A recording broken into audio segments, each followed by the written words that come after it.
sweet 10-year-old helping me put in T-posts to keep the chickens out of these beds. He is doing a great job. How many are we doing? Good. That's your 5th one.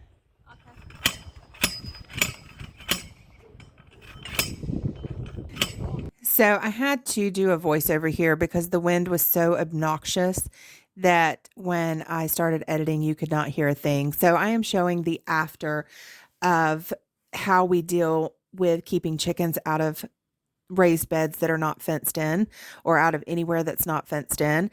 So I just showed my son helping me put in T-posts, and I staple the net, in this case, to the railing on the back. If I didn't, you can see the staples right here. If I didn't have the wood on the back side, I would just use T-posts on the back side.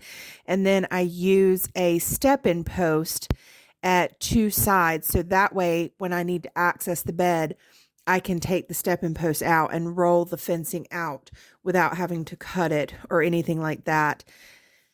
I may just have to snip a couple of zip ties if I need to access like the middle part, but the 2 of them are flower beds. So really this one right here that I'm showing you is the one that I will need to access, and it has the better step-in post, and it's not connected on the corner T-post. That way I can just roll that whole netting out and get to the asparagus and the strawberries. I have cement at the bottom of those deck posts, so I had to move it over to get it in the ground there.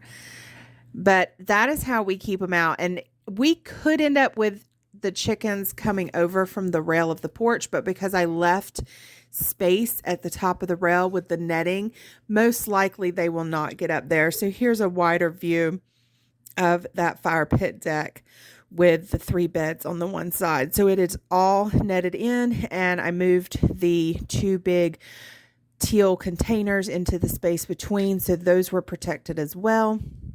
They used to flank the steps, so it is all secure.